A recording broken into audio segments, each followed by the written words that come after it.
आज की कहानी का शीर्षक है मूषक। बहुत समय पहले की बात है। असुरों का एक राजा था जो असुर लोक में रहता था। उसका नाम था गजमुख। राजा होने के बावजूद भी वो खुश नहीं था। वो चाहता था कि वो पूरे यूनिवर्स में सबसे स्ट्रॉन्ग और रिच हो। गजमुख शिव जी का बहुत बड़ा भक्त था और अपनी विश पूरी करने के लिए वो अपने बड़े से महल से दूर एक जंगल में गया और वहाँ शिव जी की पूजा करने लगा। बिना कुछ खाए पिए एक पैर में खड़े होकर वो दिन रात ध्यान में रहता था। गर्मियाँ आई और जंगल में बहुत गर्मी होने लगी, लेकिन गजमुख पूजा में लीन रहा। सर्दियों में जंगल में बर्फ पड़ी, गजमुख बर्फ में ढक गया, लेकिन वो अपनी पूजा में लीन रहा। महीने बीते, साल बीते, गजमुख शिव जी की पूजा ही करता रहा और फाइनली भगवान शिव गजमुख की पूजा से इम्प्रेस हुए और उसे दर्शन देने जंगल पहुँचे। शिव जी बोले, गजमुख, तुमने दिन रात मेरी पूजा की है। तुम जो भी विश मांगोगे मैं पूरी करूंगा। बताओ तुम्हें क्या चाहिए। गजमुख बोला, शिव जी, मुझे ऐसी पावर्स चाहिए जिससे मैं पूरे यूनिवर्स का सबसे पावरफुल राजा बन जाऊं।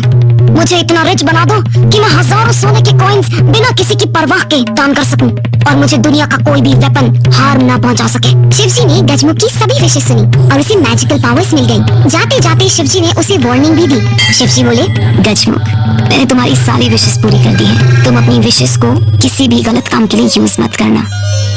गजमुख शिव जी की दी गई नई पावर्स के साथ अपने महल पहुंचा। अब गजमुख पूरे यूनिवर्स का सबसे पावरफुल राजा बन गया था। उसे अपनी पावर्स पर प्राउड होने लगा। उसने शिव जी की दी गई वार्निंग को नहीं माना और अपनी पावर्स का मिसयूज करना शुरू कर दिया। उसने असुर लोक के साथ साथ अर्थ पर भी राज करना शुरू कर दिया। वो यहाँ के लोगों को परेशान करने लगा।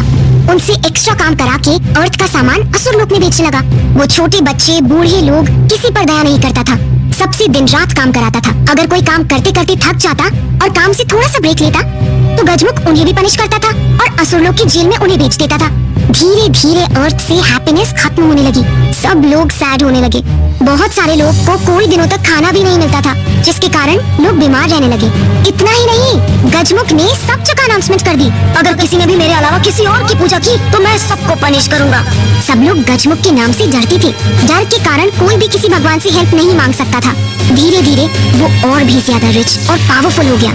धीरे धीरे उसने देवलोक, जहाँ सारे देवता और भगवान रहते थे, वहाँ भी वॉर करना शुरू कर दिया और देवताओं को परेशान करने लगा। शिव जी की दी गई पावर्स के कारण कोई भी देवता उसे डिफीट नहीं कर सकता था, जिसके कारण गजमुख किसी से नहीं डरा और सभी देवताओं को बोला, मैं सबसे पावरफुल हूँ, तुम में से कोई भी मुझे छू नहीं सकता। आज से मैं ही तुम्हारा भगवान हूँ। तुम सिर्फ मेरी पूजा करोगे और अगर किसी ने ऐसा नहीं किया तो मैं उसे असुर लोक की जेल में भेज दूंगा। अब केवल शिव, विष्णु, ब्रह्मा और गणेश जी ही बचे थे जिनको गजमुख हार्म नहीं पहुंचा सकता था। शिव जी को गजमुख पर बहुत गुस्सा आया और उन्होंने गणेश जी को गजमुख को रोकने के लिए भेजा। शिव जी बोले, गणेश, मैंने गजमुख को वार्निंग दी थी कि वो अपनी पावर्स का मिसयूज ना करे, लेकिन उसने मेरी बात नहीं मानी और अब सबको परेशान कर रहा है। तुम जाओ और उसे गलत काम करने से रोको और अगर वो फिर भी ना माने तो उसे पनिश करना।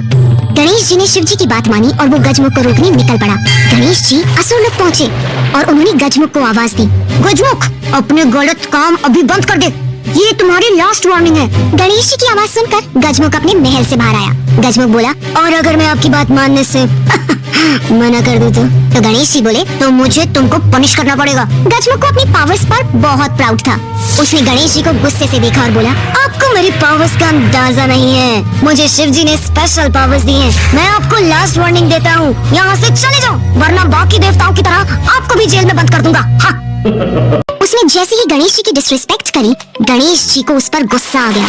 गणेश जी बोले, अब मैं तुमको पनिश करके रहूंगा। तुम्हारी कोई भी पावर्स तुम्हें मुझसे नहीं बचा पाएंगे।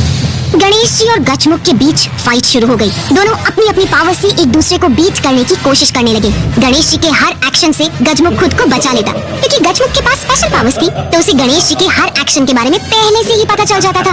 गुस्से में गणेश जी ने अपना एक दांत आधा तोड़ा और गजमुख की ओर फेंका।